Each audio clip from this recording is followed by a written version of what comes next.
Hello दोस्तों, स्वागत है आपका आज की इस नए वीडियो में। इस नए वीडियो में हम इलेक्ट्रोस्टैटिक्स के अंतर्गत हम आज कूलाम के नियम का अध्ययन करेंगे।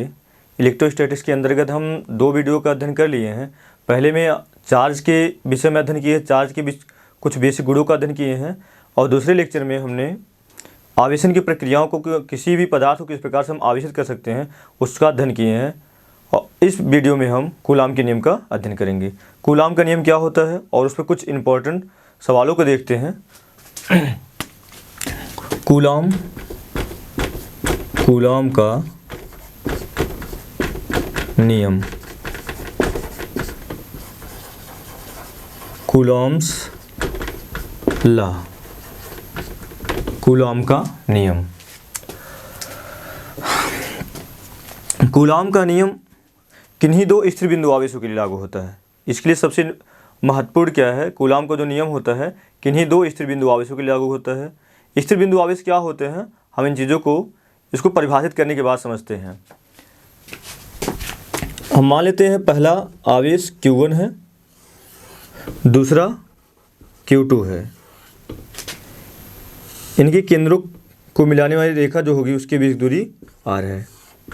अभी हम इस बात की क्लियरिटी नहीं दे पा रहे हैं कि Q1 और Q2 जो आवेश हैं वो धनात्मक आवेश हैं या ऋणात्मक आवेश हैं, या एक धनात्मक एक ऋणात्मक आवेश है। हो सकते हैं दोनों।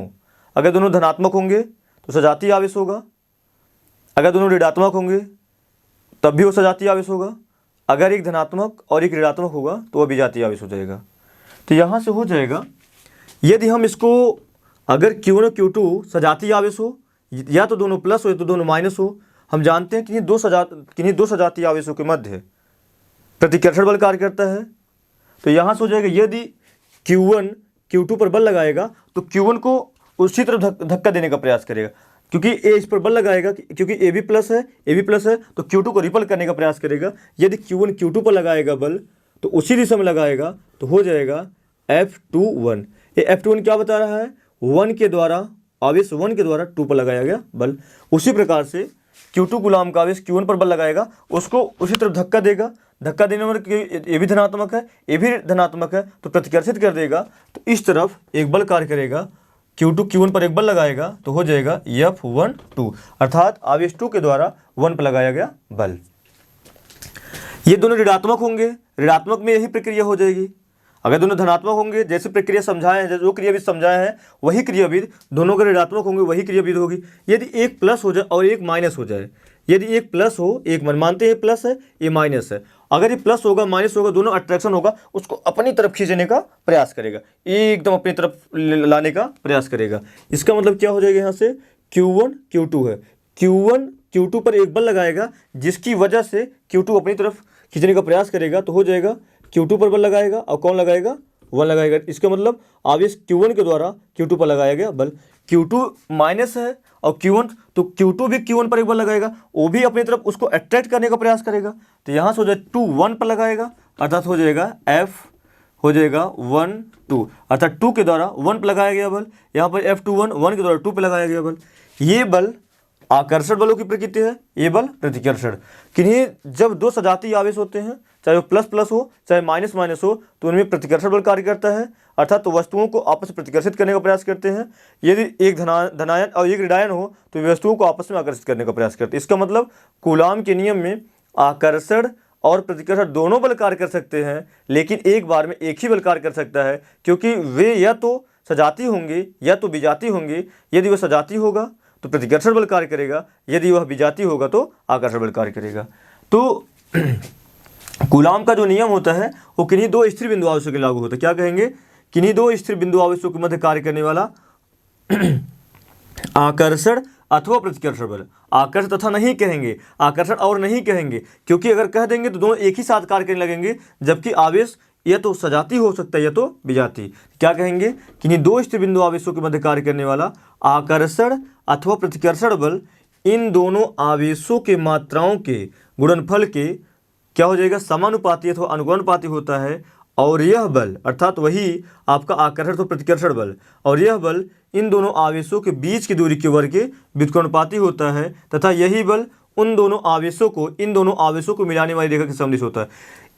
यही बल इन दोनों आवेशों को मिलाने वाली रेखा की सदिश होने का मतलब जो भी बल कार्य करेगा इन दोनों आवेशों केंद्रों को मिलाने वाली रेखा के मध्य में या उसके मुख्य अक्ष पर ही कार्य करेगा। कहने का मतलब F12 ऐसा भी कार्य कर सकता था, ऐसा भी कर सकता था, ऐसा भी कार्य कर सकता था, लेकिन सदिश नहीं होता। सदिश होने का मतलब इन दोनों को मिलाने वाली रेखा पर ही जो आपका वैद्युत बल कार्य करेगा। इन दोनों रेखाओं को मिलाने वाली रेखा, इन दोनों रेखाओं को मिलाने वाले रेखाओं के मुख्य अक्ष पर ही वह वैद्युत बल कार्य करेगा। इसी वजह से कहते हैं यह बल उन दोनों आवेशों को मिलाने वाली रेखा के सदिश होता है, अर्थात वह बल इन दोनों आवेशों को मिलाने वाली रेखाओं के मुख्य अक्ष पर ही कार्य करेगा। पुनः देखते हैं कि इन्हीं दो स्थिर बिंदु आवेशों के मध्य कार्य करने वाला आकर्षण अथवा प्रतिकर्षण बल इन दोनों आवेशों की मात्राओं गुणनफल के समानुपाती अथवा अनुपाती होता है, तथा यह बल इन दोनों आवेशों के बीच की दूरी के वर्ग के व्युत्क्रमानुपाती होता है, और यही बल इन दोनों आवेशों को मिलाने वाली रेखा के सदिश होता है। हम लिखते हैं किन्हीं दो स्थिर बिंदु आवेशों के मध्य कार्य करने वाला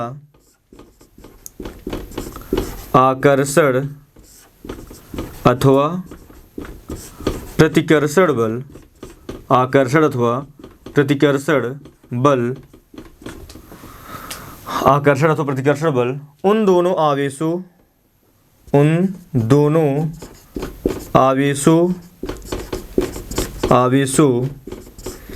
के मात्राओं के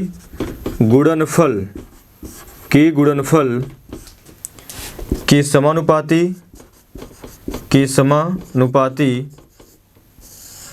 तथा यही बल उन दोनों आवेशों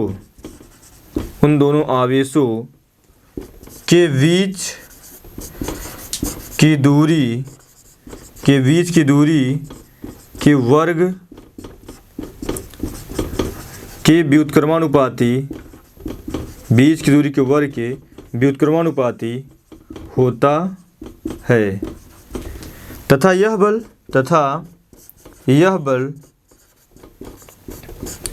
उन दोनों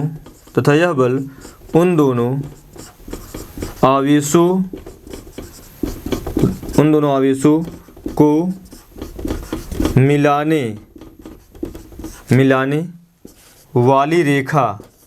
को मिलाने वाली रेखा के सदिश होता है। ये सदिश इंपॉर्टेंट है, तो यहाँ पर हो जाएगा, दिया गया है कि स्थिर बिंदु आवेशों के मध्य कार्य करने वाला आकर्षण अथवा प्रतिकर्षण बल उन दोनों आवेशों की मात्राओं गुणनफल के अनुपाती होता है। अर्थात क्या हो जाएगा, यहाँ से F अट्रैक्शन और रिपल्सन फोर्स जो हो जाएगा, F अट्रैक्शन और रिपल्सन फोर्स जो हो जाएगा वो समानुपाती अथवा व्युत्क्रमानुपाती है इन दोनों आवेशों की मात्राओं के गुणनफल के, अर्थात Q1 इंटू Q2। इसका तात्पर्य हुआ Q1 और Q2 का गुणनफल जितना बड़ा होगा तो उनके मध्य जो कार्य करने वाला आकर्षण अथवा प्रतिकर्षण बल का मान भी उतना अधिक होगा। Q1 और Q2 जितने बड़े होंगे तो उनका गुणनफल भी उतना बड़ा हो जाएगा, तो गुणनफल अधिक हो जाने से इनके मध्य कार्य करने वाला आकर्षण प्रतिकर्षण बल का मान भी क्या हो जाएगा, अधिक हो जाएगा। तथा यही बल दिया गया है, तथा यही बल अर्थात यही आकर्षण या प्रतिकर्षण बल तथा यही आकर्षण प्रतिकर्षण बल जो है इन दोनों आवेशों के बीच की दूरी के वर्ग के व्युत्क्रमानुपाती होता है, अर्थात हो जाएगा 1/r²। ये समीकरण 1 हो जाएगा, ये समीकरण 2 हो जाएगा। लिखेंगे यहाँ से हम समीकरण 1 तथा 2 से, समीकरण 1 तथा 2 से हो जाएगा F अट्रैक्शन R रिपल्सन, ये क्या हो जाएगा, समानुपाती Q1 Q2 बटे r² के। यहाँ से हो जाएगा F अट्रैक्शन R हो जाएगा रिपल्सन इक्वस्ट हो जाएगा K Q1 Q2 बटे हो जाएगा r²। यही कूलाम का नियम है, जहाँ K समानुपातिक नियतांक है, जहाँ K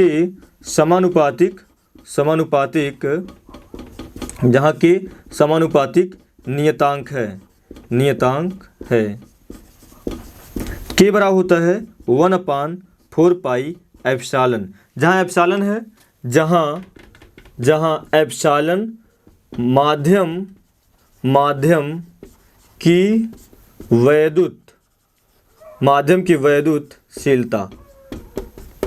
वैद्युतशीलता है।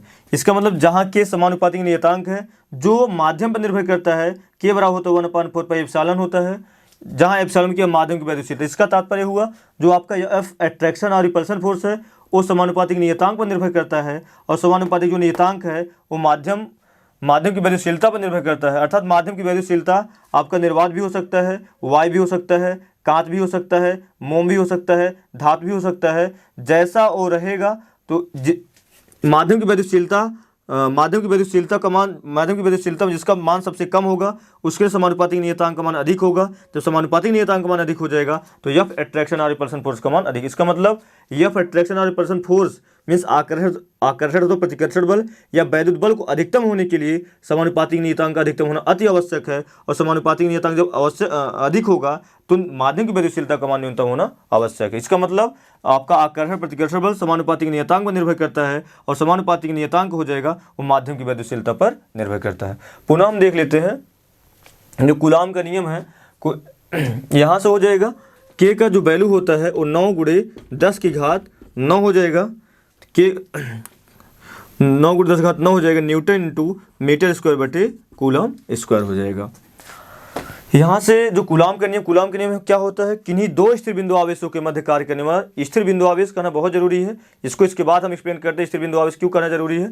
किन्हीं दो स्थिर बिंदु आवेशों के मध्य कार्य करने वाला आकर्षण अथवा प्रतिकर्षण बल, आकर्षण तथा प्रतिकर्षण या आकर्षण और प्रतिकर्षण बल नहीं कह सकते हैं, क्योंकि जो दोनों आवेश हैं वो दो ही उनकी प्रकृतियां हो सकती हैं, या तो दोनों सजाती होंगे या तो दोनों विजाती होंगे। ये दोनों सजाती होंगे अर्थात प्लस प्लस या माइनस माइनस होंगे तो उस पर प्रतिकर्षण बल कार्य करेगा, यदि एक पर प्लस एक पर माइनस होगा तो आकर्षण बल कार्य करेगा। तो क्या कहें, किन्हीं दो स्थिर बिंदु आवेशों के मध्य कार्य करने वाला आकर्षण अथवा प्रतिकर्षण बल उन दोनों आवेशों की मात्राओं के गुणनफल के अनुक्रमानुपाती अथवा समानुपाती होता है, तथा यही बल उन दोनों आवेशों के बीच की दूरी के व्युत्क्रमानुपाती होता है, तथा यह बल उन दोनों आवेशों को मिलाने वाली रेखा के समदिश होता है। अर्थात समदिश होता है, इसका तात्पर्य हुआ ये जो यहाँ पर लिखे उन दोनों आवेशों को मिलाने वाली रेखा समदिश होता है, अर्थात Q1 Q2 पर जो बल लगाएगा उसी के दिशा में लगाएगा।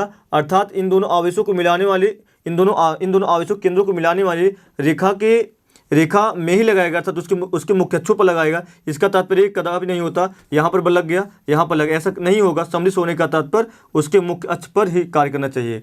यहाँ से भी Q2 Q1 पर लगाएगा तो उसके मुख्य अक्षों पर ही कार्य करना चाहिए।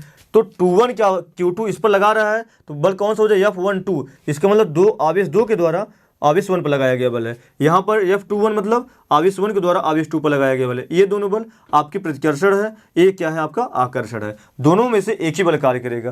तो कह रहा है कि जो आपका आकर्षण तो प्रतिकर्षण बल है वह उन दोनों आवेशों के मात्राओं गुणनफल के अनुक्रमानुपाती, अर्थात हो जाए F अट्रैक्शन और F रिपल्सन समानुपाती हो जाए Q1 × Q2, अर्थात Q1 और Q2 का मान जितना अधिक हो जाएगा F अट्रैक्शन और F रिपल्सन फोर्स का मान उतना आपका अधिक हो जाएगा।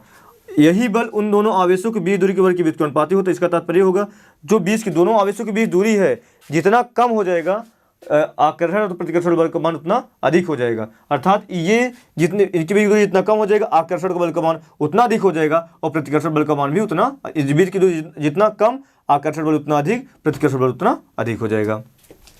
इन दोनों को मिला देते हैं तो एफ अट्रैक्शन और रिपल्सन फोर्स समानुपाती हो जाए Q1 Q2 बटे R स्क्वायर। यहाँ से प्रकोष्ठ हटेगा के आएगा जो समानुपातिक नियतांक इसे कहते हैं। समानुपातिक के जहाँ समानुपातिक नियतांक है जो माध्यम पर निर्भर करता है, के का वैल्यू हो तो 1/4 पाई एप्सिलॉन नॉट। माध्यम होने का मतलब वह माध्यम वायु हो सकता है, निर्वात हो सकता है, मोम हो सकता है, कांच हो सकता है, धातु, कई माध्यम हो सकते हैं। इसका मतलब के जो है माध्यम पर निर्भर करता है, के बराबर 1/4 पाई एप्सिलॉन हुआ। एप्सिलॉन माध्यम की वैद्युतशीलता है। इसका तात्पर्य के अधिकतम तब होगा जब माध्यम की वैद्युतशीलता का मान न्यूनतम होगा, और जब के अधिकतम हो जाएगा तो बल अधिकतम हो जाएगा। आकर्षण अथवा प्रतिकर्षण बल की मान अधिकतम रखने के लिए हमें समानुपातिक नियतांक मान अधिकतम रखना पड़ेगा, और समानुपातिक नियतांक मान अधिकतम करने के लिए माध्यम हमें ऐसा लेना पड़ेगा जिसका वैल्यू सबसे न्यूनतम हो। के का जो मान होता है 9 × 10⁹ न्यूटन × मीटर स्क्वायर बटे कूलम स्क्वायर। यहाँ पर एप्सिलॉन मतलब कि माध्यम का जो हम डिस्कस करेंगे, हम इसके लिए एक सेपरेट वीडियो बनाएंगे, उसमें हम इसका अध्ययन करेंगे। अब हम इसके कुछ महत्वपूर्ण तथ्य के विषय में जानते हैं और समझते हैं। कूलाम का नियम क्या होता है? किन्हीं दो स्थिर बिंदु आवेशों के मध्य कार्य करने वाला आकर्षण अथवा प्रतिकर्षण बल उन दोनों आवेशों की मात्राओं के गुणनफल के समानुपाती अथवा अनुपाती होता है।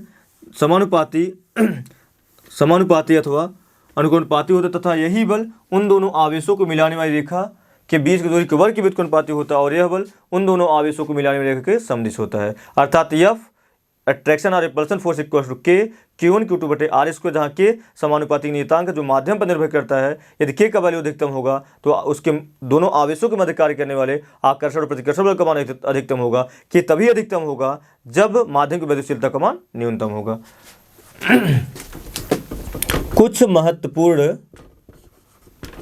कुछ महत्वपूर्ण तथ्य। सम इम्पोर्टेंट फैक्ट यहाँ समझते हैं हम। पहला हो जाएगा कूलाम के नियम के कूलाम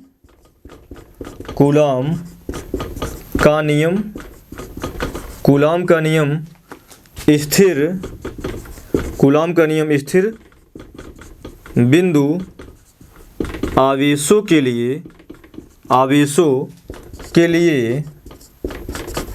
लिए लागू होता है। यहाँ पर दिया गया है स्थिर आवेश और स्थिर बिंदु आवेश दोनों दिए गए हैं। सबसे पहले हम बिंदु आवेश को समझते हैं। यहाँ से बिंदु आवेश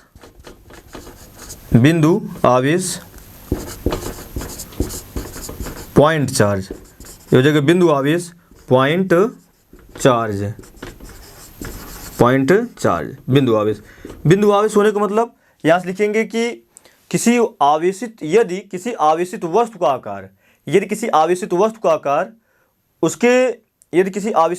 आकार उसके दूरी को पृथक करने, जो उसकी दूरी को अलग कर रहा होगा, यदि वह दूरी उसके आकार की तुलना में बहुत अधिक है, अर्थात उसका जो आकार हो जाएगा उसकी दूरी की तुलना में बहुत कम है, तो हम उस वस्तु को क्या कहेंगे? हम बिंदु आवेश कहेंगे। हम इसको थोड़ा सा और समझते हैं। यदि किसी आवेशित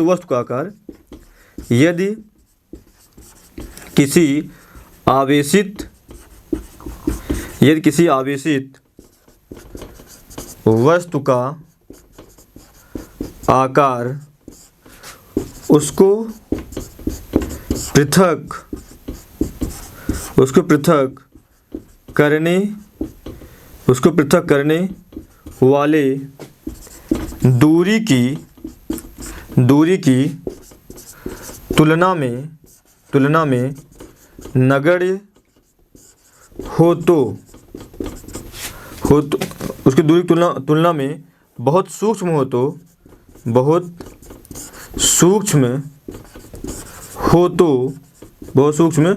तो वह वस्तु बिंदु आवेश कहलाएगा। थोड़ा सा हम समझते हैं। लिखा गया है किसी आवेशित वस्तु का आकार उसको पृथक करने वाले दूरी की तुलना में बहुत कम हो, तो वस्तु बिंदु। जैसे क्या है, अगर एक बिंदु, जैसे ए हमारा आँख है, यहाँ पर क्या रखा गया है? ए बिंदु रखा गया है, तो बहुत छोटा सा है, तो ये बिंदु आवेश कहलाएगा। यदि हमारे आँख के सामने एक गोला रख दिया जाए तो ये बहुत बड़ा गोला लिए, यदि इसी गोले को हम अपने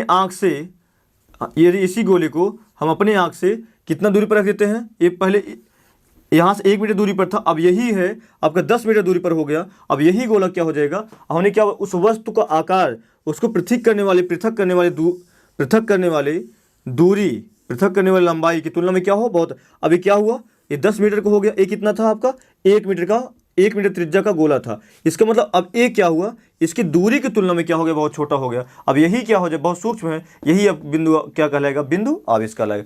इसका मतलब जरूरी नहीं है कि वह वस्तु बड़ा हो, तभी भी मतलब जरूरी नहीं कि वह वस्तु बहुत कोई भी बहुत बड़ी वस्तु है तो उसको हम बिंदु आवेश कह भी सकते हैं, नहीं भी कह सकते। जैसे अगर हम चंद्रमा पर चले जाएं तो पृथ्वी हमारे लिए किसे कार्य करेगा? बिंदु आवेश का। यदि हम पृथ्वी पर हैं तो चंद्रमा क्या है? बहुत अधिक दूरी पर है, तो चंद्रमा हमारे लिए किसका कार्य कर रही है?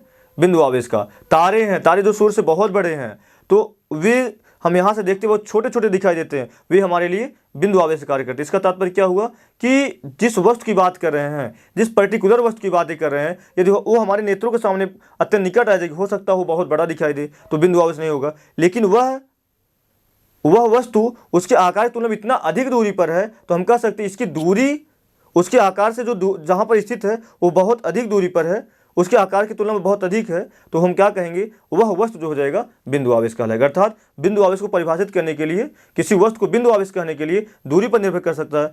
हो सकता है वह वस्तु अगर हमारे नेत्रों के निकट हो तो बहुत बड़ी हो, लेकिन इसको हम अगर एक मीटर त्रिज्या कोई गोला है, अगर हमारे नेत्रों के सामने होगा तो बहुत बड़ा दिखाई देगा। अगर इसको हम 10 किलोमीटर दूर रख देंगे, वही हमारे लिए बिंदु आवेश कार्य करने लगता है। अर्थात जो बिंदु आवेश को परिभाषित करने के लिए वो दूरी पर निर्भर करता है। अर्थात बिंदु आवेश दूरी के व्युत्क्रमानुपाती है। अर्थात दूरी जितना अधिक होगा, दूरी का मान जितना अधिक होगा तो वस्तु उतनी छोटी दिखाई देगी, और दूरी का मान जितना कम होगा तो वस्तु उतनी ही बड़ी दिखाई देगी। इसका तात्पर्य हुआ हमें किसी भी, चाहे बड़ी वस्तु छोटी वस्तु हो, उसको हमें बिंदु आवेश समझने के लिए उसका जो डिस्टेंस होगा उसको हमें बहुत कम करना पड़ेगा। अगर दूरी कम हो जाएगी, अधिक करना पड़ेगा। अगर दूरी अधिक हो जाएगी तो वस्तु जो है बहुत छोटी दिखाई देने लगी और हमारे लिए बिंदु आवेश कार्य करने लगेगा।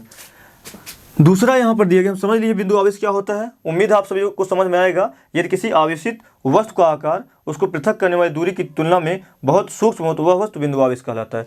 यहाँ पर और स्थिर आवेश दिया गया है। इसका मतलब कूलाम का नियम जो होता है वह स्थिर आवेशों के लिए लागू होता है। जैसे यहाँ पर क्या हो जाएगा, एक Q1 कूलाम का आवेश है जो B = 0 यहाँ पर दिखाया गया है। एक Q2 कूलाम का आवेश है, यहाँ पर भी B = 0 है। इसका मतलब दोनों क्या है, स्थिर हैं। तो यहाँ पर क्या हो जाएगा, कूलाम का नियम संभव है।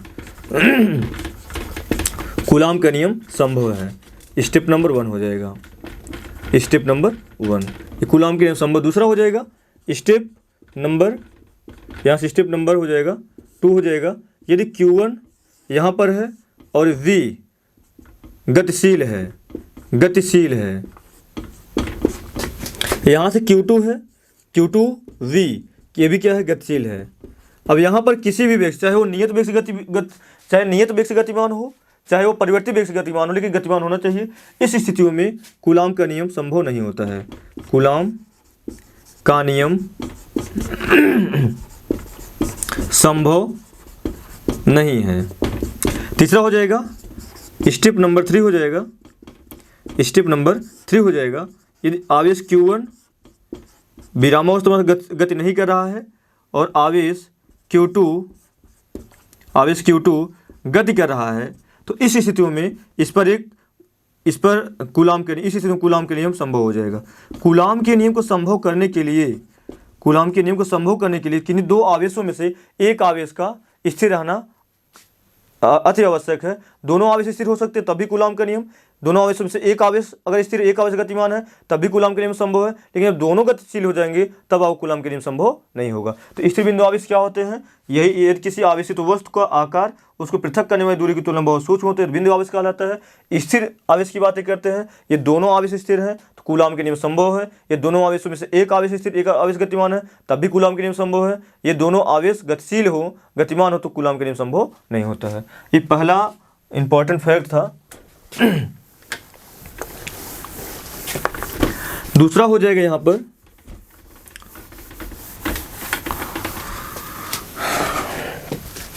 दूसरा यहाँ से हो जाएगा कूलाम के नियम में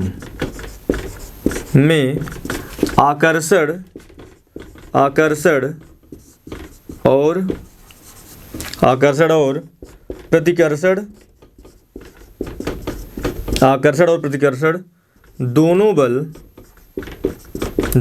दोनों बल कार्य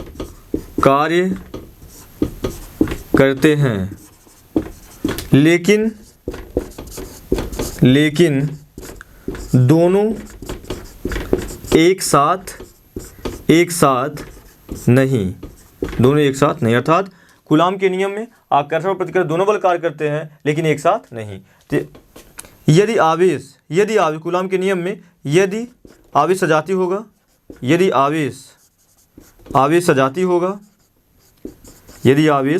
सजाती होगा, तो यहाँ से हो जाएगा प्रतिकर्षण बल।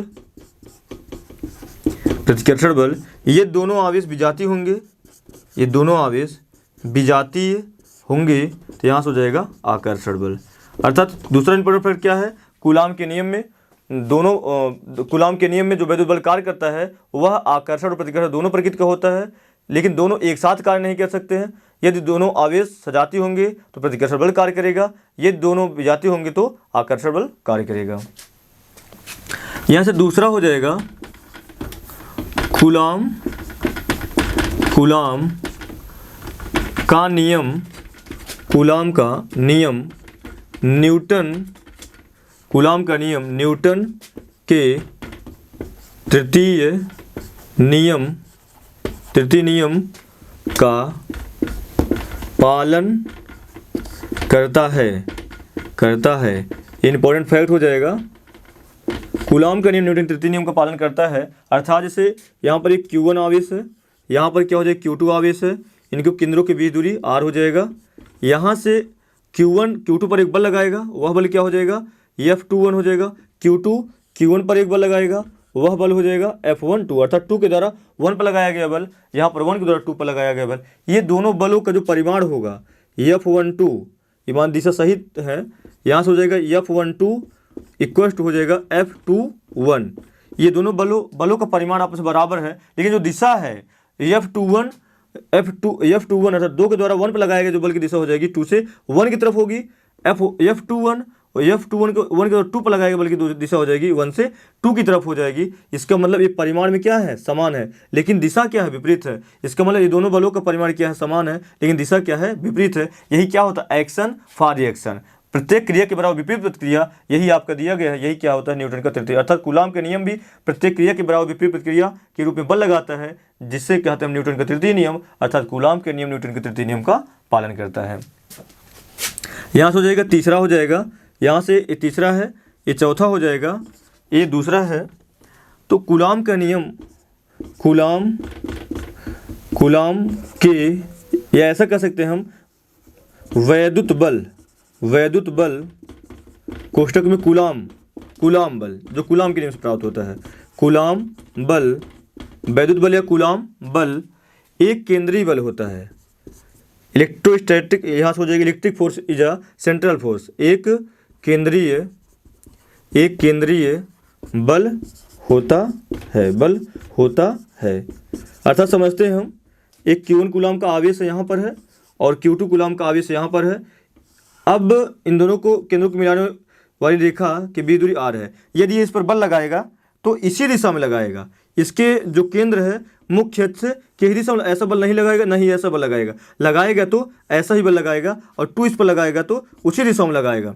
केंद्रीय बल होने का तात्पर्य उन दोनों आवेशों, जो केंद्रीय बल होते हैं, वैद्युत बल एक केंद्रीय बल होने का तात्पर्य हुआ इन दोनों आवेशों को मिलाने वाली रेखा कि इन दोनों आवेशों को मिलाने वाली रेखा केंद्रों के जो बीच की दूरी होगी, तो वो जो बल कार्य करेगा उसी एक ही रेखा में कार्य करेगा, चाहे यहाँ पर कार्य करे, चाहे यहाँ पर, चाहे यहाँ पर, चाहे यहाँ पर, चाहे यहाँ, चाहे यहाँ, चाहे यहाँ, कहीं पर भी कार्य करेगा, तो उन दोनों आवेशों के केंद्रों को मिलाने वाली रेखा पर ही कार्य करेगा। उसको हम आगे बढ़ा देंगे, उसका जो मुख्य अक्ष बनेगा उसी पर कार्य करेगा। केंद्रीय बल होने का तात्पर्य यही है। अर्थात वैद्युत बल एक केंद्रीय बल है, इसका तात्पर्य है उन दोनों आवेशों के केंद्रों को मिलाने वाली रेखा के मुख्य अक्ष पर ही जो बल कार्य करेगा उसी पर कार्य करेगा। पांचवा हो जाएगा वैद्युत बल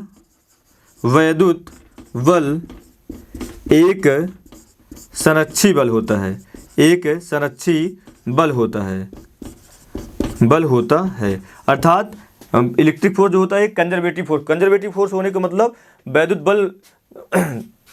बल के द्वारा जो किया गया कार्य होता है या इसमें जो कार्य करते हैं वह पथ पर निर्भर नहीं करता है। यहाँ से लिखा गया वैद्युत बल एक संरक्षी बल, इसका तात्पर्य होता है इसके द्वारा किया गया कार्य पथों पर निर्भर नहीं, पथ कैसा भी हो उसको कोई मतलब नहीं है।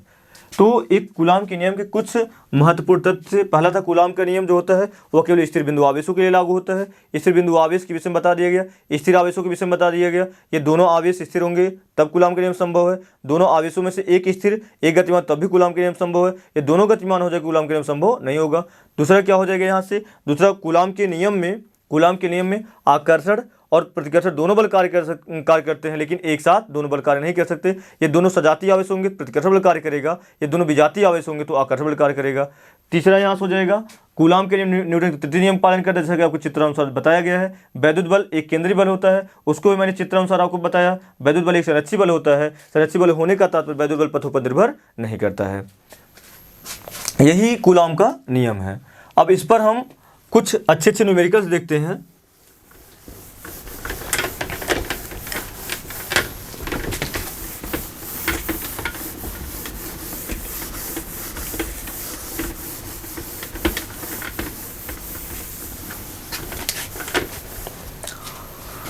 यहां से पहला न्यूमेरिकल हो जाएगा, दो विभिन्न परिमाण के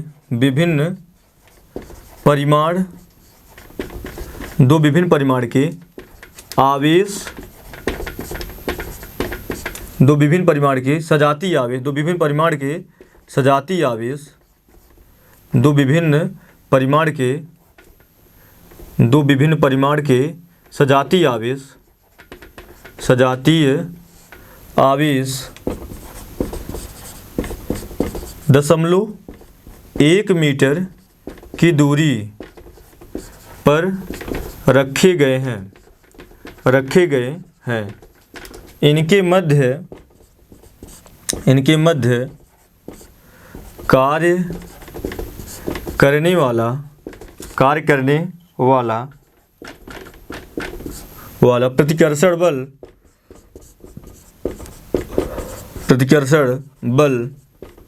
18 न्यूटन का है। यदि आवेशों के परिमाणों का योग 9 माइक्रोकूलाम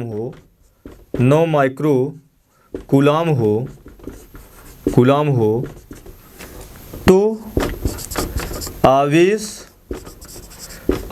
का अलग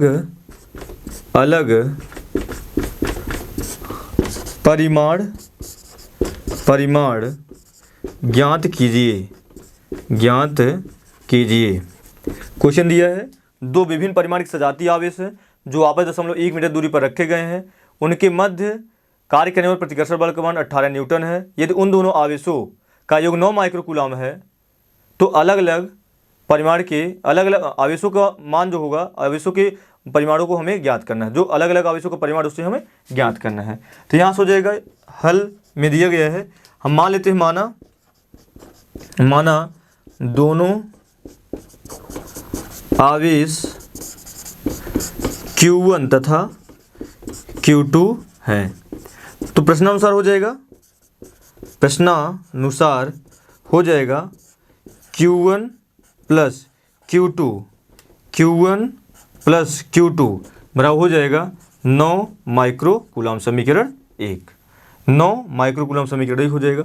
यहाँ से एक Q1 हो जाएगा, यहाँ से Q2 हो जाएगा।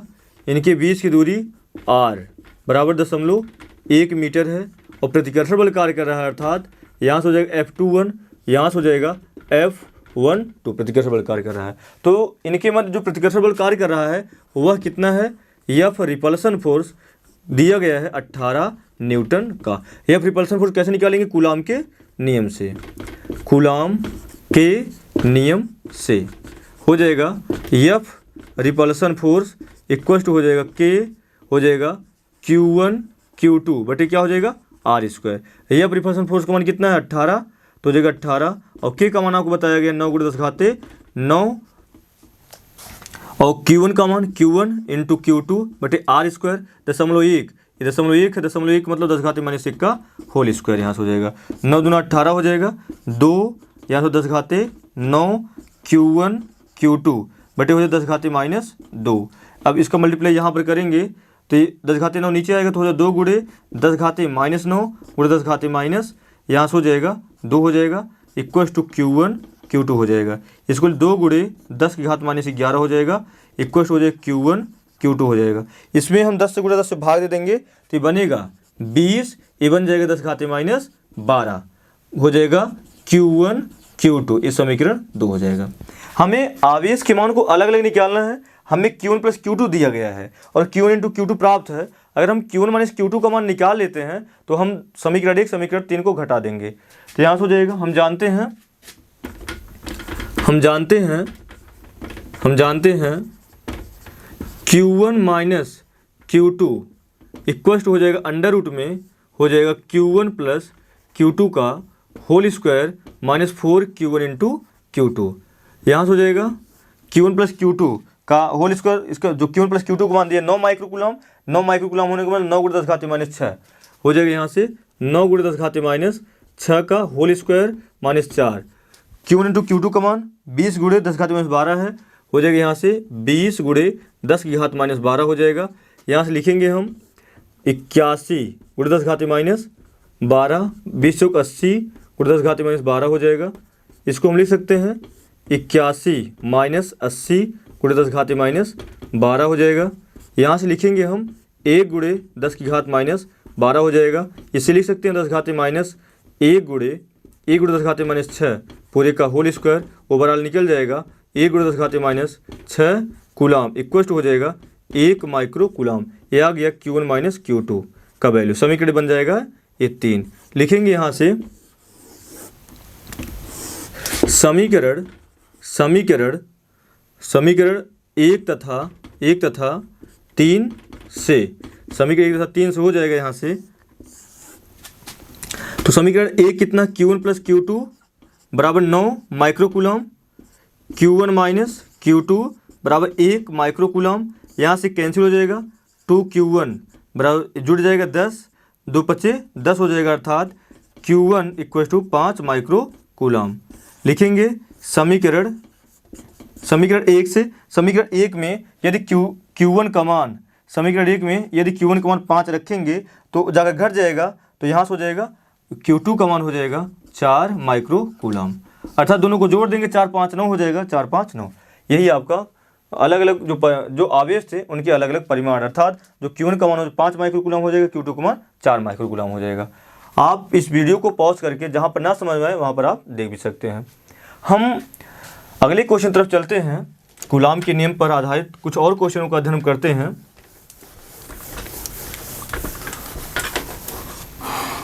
यहाँ से दूसरा क्वेश्चन हो जाएगा,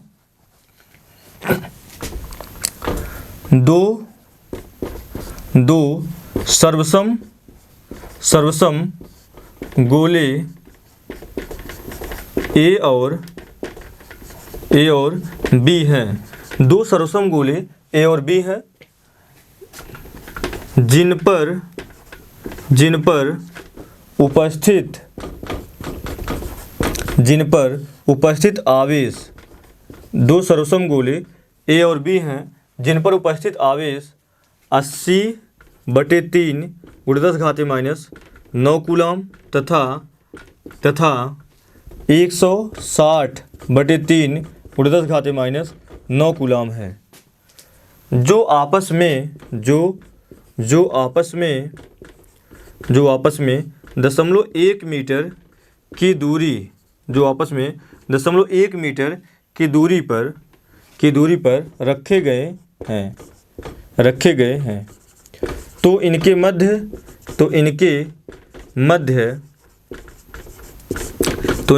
कार्य करने वाले वैद्युत बल की गणना कीजिए। यदि इन दोनों आवेशों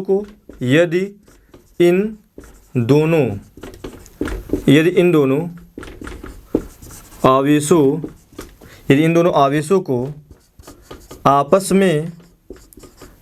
में कुछ पल के लिए स्पर्श कराकर पुनः उतनी ही दूरी पर रख दिया जाए तो उन पर कार्यरत या उन पर कार्य करने वाले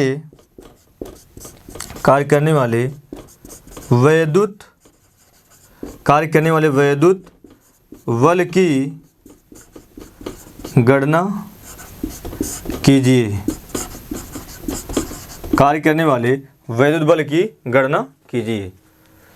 तो हम इसको हल करते हैं।